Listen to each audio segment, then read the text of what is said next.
Capítulo 3. Evangelio según Juan, capítulo 3, versículo 26 al 30.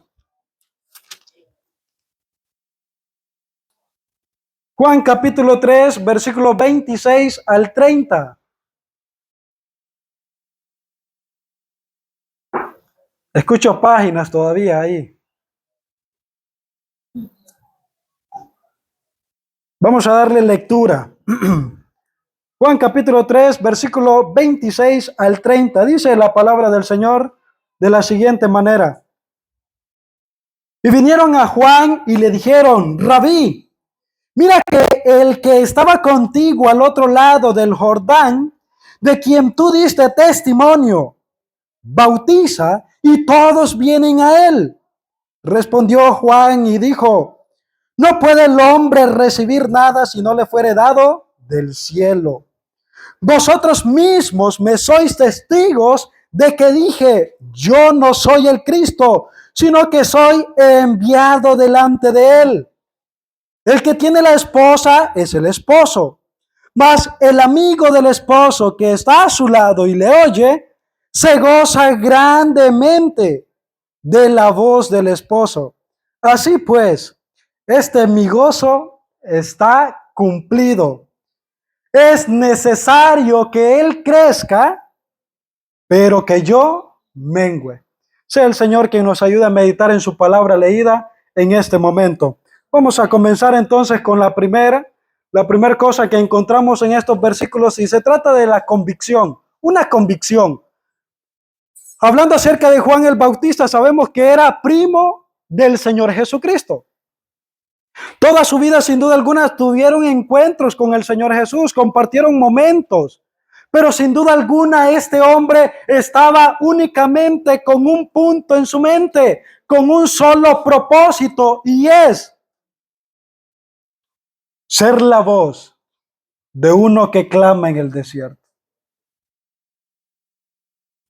La convicción de Juan el Bautista únicamente le llevó a obedecer totalmente lo que el Señor ya le había demandado. Empecemos a considerar entonces qué implica la palabra convicción.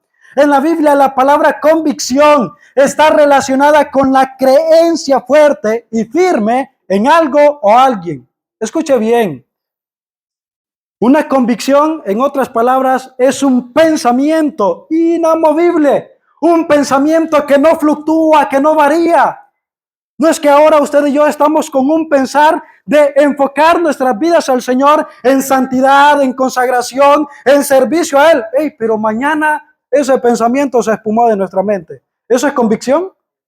Eso no es convicción. Eso es emoción. Eso es únicamente sentirse agradable por un momento. Pero la convicción genuina es un firme pensamiento en algo o alguien. Es una creencia fuerte. Es una creencia fuerte o firme en algo o alguien. Es decir, que no va a cambiar. Esa convicción que usted tiene del Señor, que es su Salvador, eso no tiene que cambiar. Y vamos a envasarnos un poco en cuanto a eso. Esto lleva a implicar directamente nuestra fe en el Señor, tal como lo expresa Hebreos 11:1. Vamos a darle lectura a ese verso. Hebreos 11:1 nos dice de la siguiente manera, un verso muy conocido. Hebreos 11:1. Es pues la fe,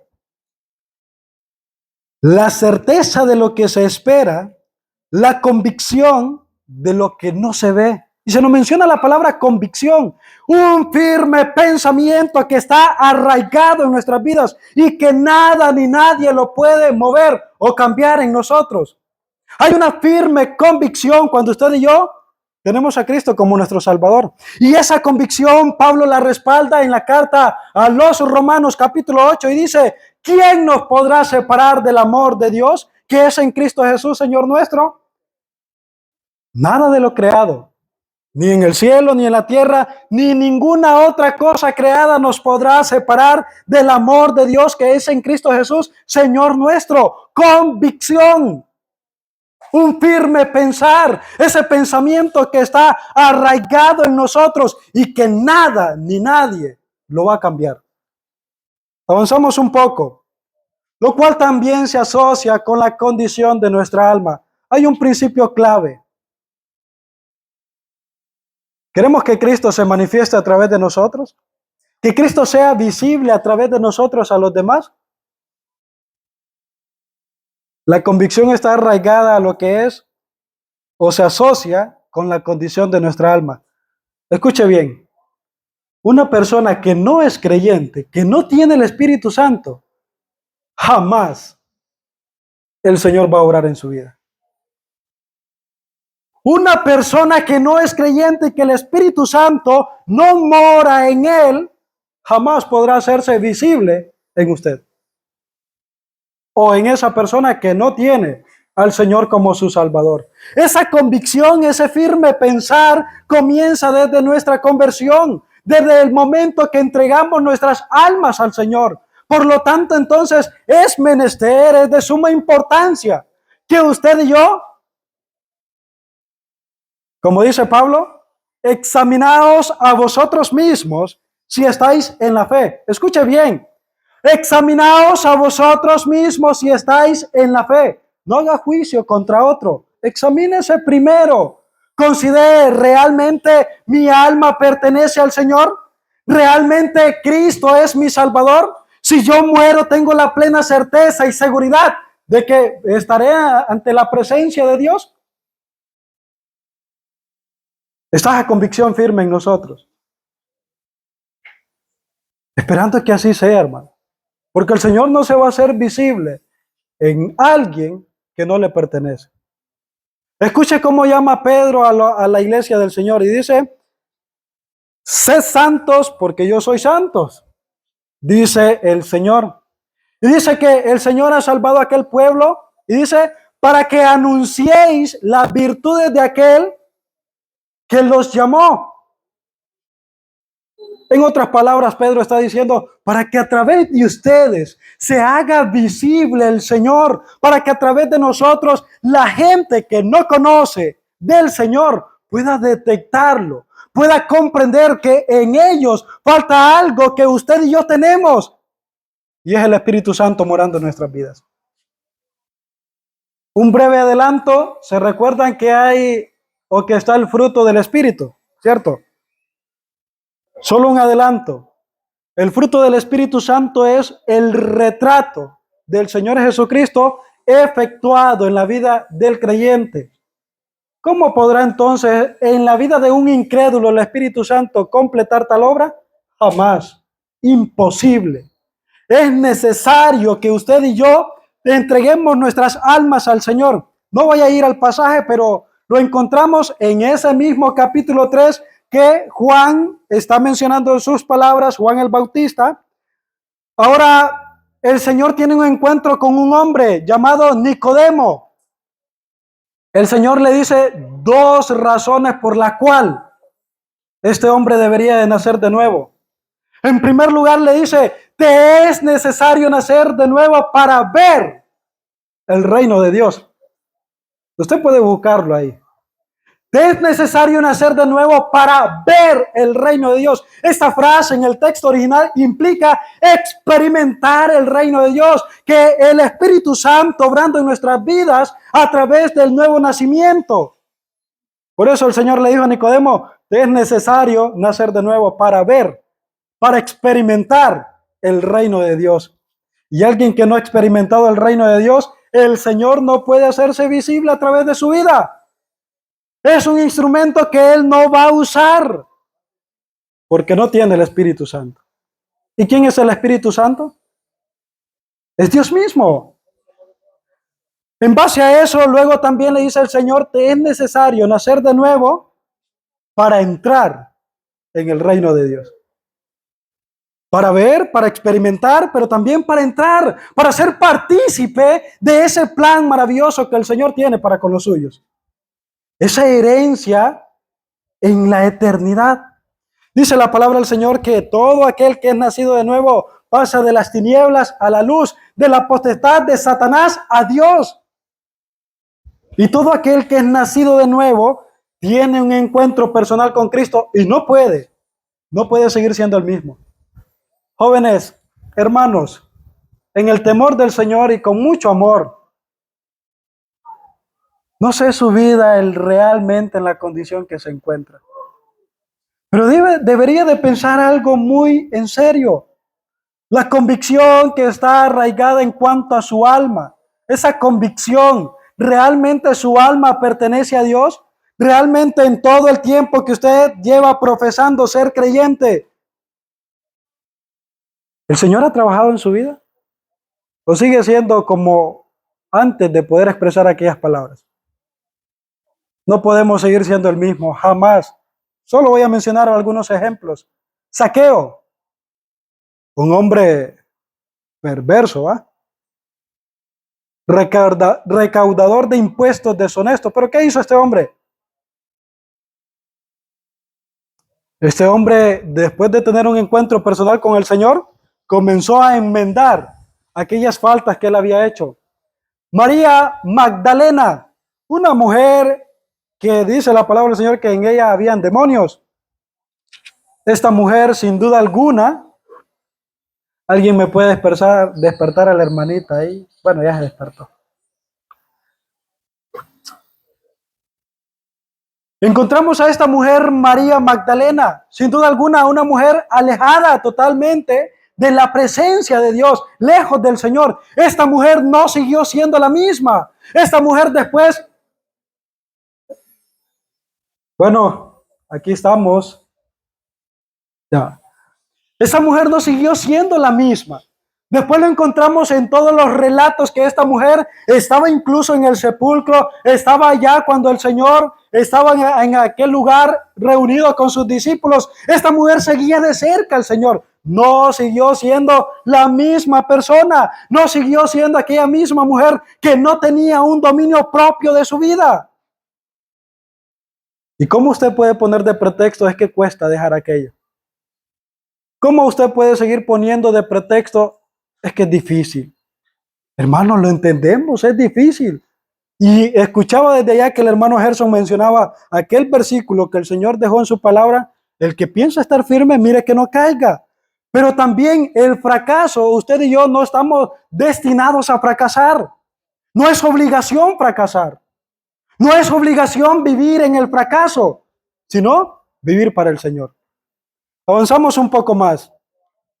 Esta convicción o firme pensar trae los siguientes resultados. Ahora ya en una persona que ha conocido al Señor, en una persona que goza del perdón del Señor, en una persona que literalmente tiene su vida a cuentas con Dios. Una persona donde, como aquel ciego dijo, una cosa sé, que yo era ciego, mas ahora puedo ver. Había convicción en este hombre. Había una convicción en cuanto al Señor Jesucristo. Ahora, en una persona que literalmente es creyente, y por eso es importante, examínese, examinaos a vosotros mismos, si estáis en la fe. Usted y yo más que nadie somos conscientes si nuestra alma pertenece o no al Señor. Usted mejor que nadie puede ser ese juez y determinar. Literalmente he vivido en un engaño. Necesito que el Señor more en mí para que se haga manifiesto a través de mí. Bueno, en una persona que es creyente, entonces encontramos los siguientes resultados. Fascinación por Cristo. La palabra fascinación implica como un encanto por Cristo. Como ese enamoramiento, esa fascinación de estar cerca del Señor, de vivir para el Señor, de tratar de hacer todo lo que está a su alcance para el Señor, no para usted mismo, sino para el Señor. Si tiene fuerzas, recursos y todo lo que está a su disposición, lo emplea para el servicio al Señor, lo emplea para que el Señor se haga visible a través de usted. Fascinación por Cristo, eso es notorio. Es notorio, amados hermanos. Hay un verso más adelante, también escuché que ya lo mencionaron. No os engañéis, Dios no puede ser burlado.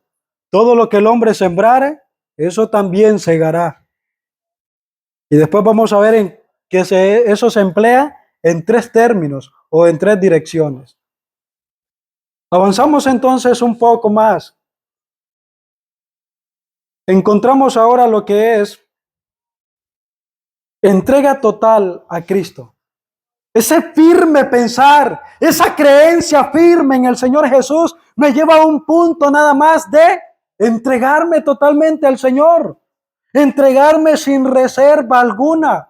Que en nosotros hay o pueden haber faltas, sin duda, claro que sí. Que en nosotros pueden haber muchas faltas delante de la presencia del Señor, sí, pero es que hay algo sumamente distinto. Cuando un creyente reconoce su incapacidad, reconoce que él es insuficiente, acude a la presencia del Señor, permanece cerca del Señor, se entrega al Señor, porque únicamente ese alfarero puede hacer con él algo que usted y yo no podemos hacer. Algo que dentro de los recursos o capacidades humanas no se puede hacer. ¿Y qué es? Tratar con nuestra naturaleza pecaminosa y que el Señor se haga visible a través nuestro. ¿Quién trata con nuestra naturaleza pecaminosa? Es el Espíritu Santo. El Espíritu Santo, y nos habla un poco la palabra acerca de eso, y no contristéis al Espíritu Santo, no apaguéis al Espíritu Santo con nuestro mal proceder. Ahora bien, si andamos en una completa entrega al Señor, el Espíritu Santo nos va a llevar a poder reflejar ese retrato moral del Señor Jesús, el fruto del Espíritu Santo. Avanzamos un poco más. Hermanos, también olvidé mencionarlo. Si alguien tiene alguna duda, pregunta, no podemos explicarlo todo. Tal vez lo que decimos queda ahí como en el aire. Puede preguntar, hermano. Avanzamos un poco más. En tercer lugar, pasión por Cristo. ¿Es usted de esos creyentes que hay que andarlos buscando para que se congregue? Para que sirva al Señor. Si ya son creyentes y no están bautizados, ¿es usted de esos que hay que andarlos buscando para que se bauticen? Hermano, ya estás a tiempo de bautizarte. No, hermanos, esa pasión por Cristo surge de ese nuevo nacimiento. Esa pasión por Cristo surge de ese encuentro personal con el Señor. Ahora bien, hablando entonces en cuanto a la convicción de Juan el Bautista, él sabía plenamente de quién venía tras él. Él sabía y estaba completamente seguro del que venía tras él. No, él no era digno incluso ni de desatar el ¿qué? Las correas de su calzado. Pero eso sí, Juan entregó su vida e incluso le costó su cabeza. Pero tuvo pasión, tuvo fascinación por Cristo, tuvo una entrega total por Cristo. Y él mismo le dice a aquellos hombres, vosotros mismos me sois testigos que yo les dije que yo no soy el Cristo. Esa convicción, ese firme pensar es determinante en la vida de una persona. Avanzamos con el segundo punto. Consideramos entonces lo que es la palabra consagración, una consagración en la vida de Juan el Bautista. Vamos a ver su significado. El significado de la palabra consagración implica separar para algo o para alguien. Veámoslo en la vida de Juan el Bautista. Juan el Bautista dice que no iba a consumir vino ni sidra y dice que él habitó en el desierto. Su comida era, ¿qué me puede decir? A preguntas de clase bíblica. Langosta y miel silvestre. Pero Juan no era que había quedado en el olvido, no. Pasaba pregonando únicamente lo que era el arrepentimiento. Juan incluso su ministerio lo dedicó en el río Jordán, ahí bautizando multitudes. Y aquellas personas se le acercan, aquel que estuvo contigo también está bautizando. ¿Y sabes qué es lo más impresionante? Que todos van tras él. Pero es que la consagración no implica que yo lo voy a acaparar para mí. Implica, en primer lugar, darle la gloria al Señor y vivir para el Señor. Por eso, fascinación por Cristo, pasión por Cristo, entrega total por Cristo. Por lo tanto, esa consagración implica separar para algo o para alguien. Otro principio más. En una persona que no es creyente, no vive separado del mundo, no vive separado del pecado. Es una práctica continua, es un hábito normal. Pero una persona que literalmente ha entregado su alma al Señor, ahora viene a ser consagrado. ¿Para quién? Para el Señor, apartado, ya no pertenece, está en el mundo, pero no le pertenece al mundo. ¿Saben qué es lo más impresionante? Encontrando en la primera carta, según Juan, capítulo 3, verso 8, dice, el que practica el pecado es del diablo. Ya no le pertenece a Satanás, ahora le pertenece al Señor. Por lo tanto, ya no va en base a un entendimiento entenebrecido, sino que ahora tiene la mente de Cristo, comprende la palabra y aplica la palabra en su vida. Esa consagración, apartado para algo, desde el momento que usted entregó su alma a Cristo, no fue para vivir a su manera. Usted fue apartado. Pero también hay un punto más. Si usted es un creyente y su vida anda totalmente apartada del Señor, el Señor ejerce disciplina. El Señor ejerce castigo.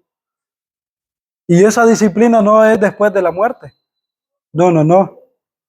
Esa disciplina es en vida.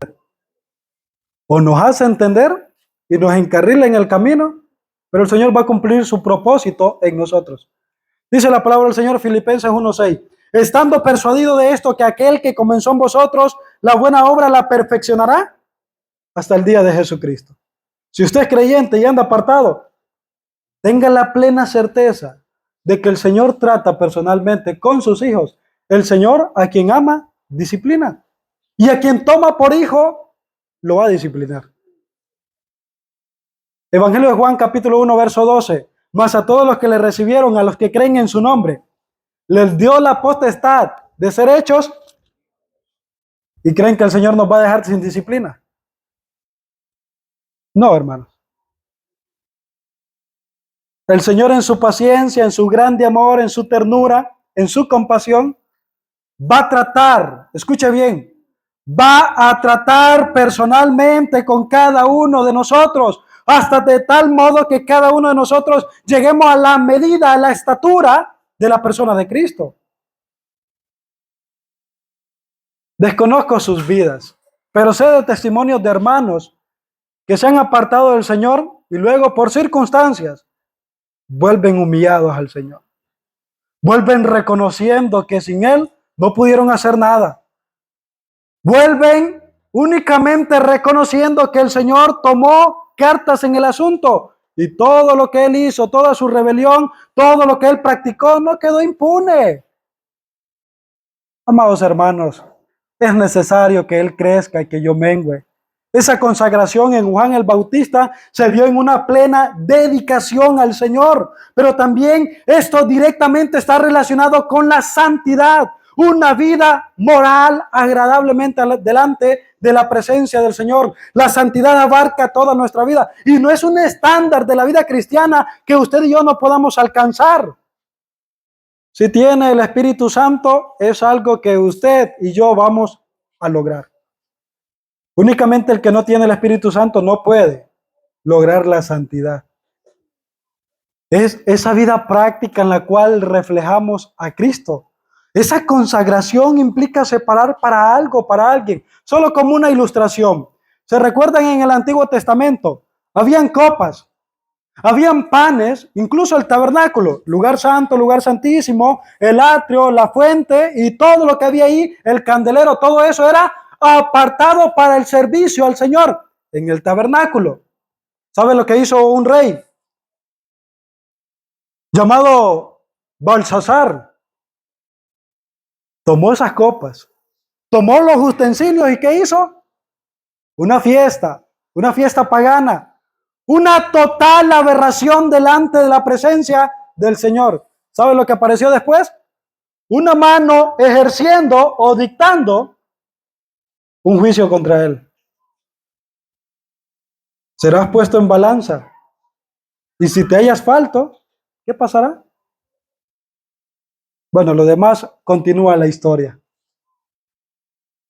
Vamos, hermanos, no podemos usar aquello por lo cual hemos sido apartados como instrumentos de pecado. Si usted y yo somos creyentes, no podemos vivir en una vida de pecado. Si usted y yo somos creyentes, debemos estar apartados del mundo, claro, luchando día con día contra el pecado, contra el mundo, contra Satanás y contra la carne. ¿Por qué? Porque somos separados para el Señor, para un servicio, para un ministerio. Somos dedicados al Señor, somos sacerdotes delante de la presencia de Él. Y podemos ministrar, acudir ante Él. ¿Por qué? Porque el Señor vivo, el Señor mismo, perdón, hizo un camino vivo y eficaz por el cual usted y yo podemos llegar a la presencia del Señor. Yo soy el camino, la verdad y la vida, y nadie viene al Padre si no es por mí. De manera entonces que delante o por medio del Señor somos consagrados para Él. Hay un canto de la Cena del Señor que dice, somos consagrados al Padre para dar adoración. Adoración no solo de palabras, no solo los domingos, adoración con una vida también que se ajuste a los principios bíblicos. Adoración que se ajuste a esa manera de negarme yo mismo para que el Señor se haga visible a través de usted y a través de mí. Avanzamos un poco más. La vida de Juan el Bautista sin duda alguna demostró tal cosa. Apartado para la gloria del Rey. Yo soy la voz de uno que clama en el desierto. Enderezad el camino del Señor. Encontramos entonces que la línea trazada para Juan el Bautista y para todos los siervos o servidores del Señor nunca cambió. Para nuestro tiempo, Dios sigue demandando tal cosa de los suyos. Escuche bien, los mismos principios, claves, bases, prácticos para Juan el Bautista, para su vida de entrega, de devoción, de fidelidad al Señor, no han cambiado para con usted y para conmigo. Al contrario, siguen tan vigentes como que si hubieran dicho en este mismo momento. Los cielos y la tierra pasarán, pero mi palabra no pasará. De manera entonces que la línea trazada para Juan el Bautista y para todos los servidores del Señor nunca cambió. Para nuestro tiempo Dios sigue demandando tal cosa de los suyos: consagración, apartarse de la maldad, de la pecaminosidad, de todo aquello que no tiene aporte o valor eterno en nuestras vidas. Y me voy a referir a varias cosas. En primer lugar, si hay personas, escuche bien, si hay personas que no están aportando a su vida de consagración, de dedicación al Señor, alto, alto, porque no están aportando para su vida. No estoy diciendo, hermanos, que hay que desecharlo, no, no, no. Más adelante vamos a ver eso. Vosotros que sois espirituales, restauradle. Pero implica entonces que toda persona que no está aportando para nuestra vida de consagración, de dedicación al Señor, hay que hacer un alto. Hay que hacer un alto. Si hay algún lugar, algún objeto que nos hace caer, ¿qué hay que hacer, hermano? Yo sé que no son niños, son mentes cabales. Yo sé que tienen todo el entendimiento posible y comprenden tales cosas. Si hay cosas que no nos están ayudando en nuestra vida de consagración o dedicación al Señor, hay que hacerlo a un lado. No hay que negociar. Con el pecado no se negocia. Con el mundo no se negocia. Con la carne peor. Y peor con Satanás. Si no, pregúntele a Eva. Y veamos lo que pasó. Bueno, ya casi va a ser hora. Y solo para introducirnos al tercer punto. Y es un contentamiento completo. Juan el Bautista dijo en el versículo 29, mi gozo está cumplido. Se refiere entonces que se goza grandemente, mi gozo está cumplido. Juan no se goza en sus triunfos o logros, sino en lo que su Señor logra con su presencia y gran poder a través de él. ¿Creen que Juan el Bautista no le faltaban méritos para gloriarse? Sí. un hombre recto, un hombre que totalmente decía lo que el Señor le comunicaba, un hombre que totalmente vivía una vida de integridad. ¿Pero se quedó con los seguidores del Señor? No. He aquí el Cordero de Dios que quita el pecado del mundo. Y cuando aquellos le dijeron, todos se van tras él. Ese era el plan. Yo soy la voz de uno que clama en el desierto y él viene tras de mí. Y eso es lo que Juan el Bautista está logrando. Un contentamiento completo. Entonces se enfoca en que toda la gloria y la honra se la lleva el Señor a través de lo que él hace en su vida. Se goza grandemente. Siente satisfacción, siente gozo y se siente más que satisfecho. Pero solo por un solo ser, Jesús. No en las cosas que usted pueda lograr, no en a quien tenga en su lado. Gloria al Señor si tiene una buena compañía. Gloria al Señor si usted ha encontrado una buena compañía. Pero todo lo que usted hace es para darle la gloria al Señor. Dice Pablo, yo tengo de qué gloriarme, yo he trabajado más que todos ellos, pero no yo, sino la gracia del Señor obrando en mí. Bueno, vamos a quedarnos por ahí. Vamos a hacer una oración. Un hermano del equipo verde que nos ayude con una oración. Padre Celestial, gracias te damos en esta preciosa mañana.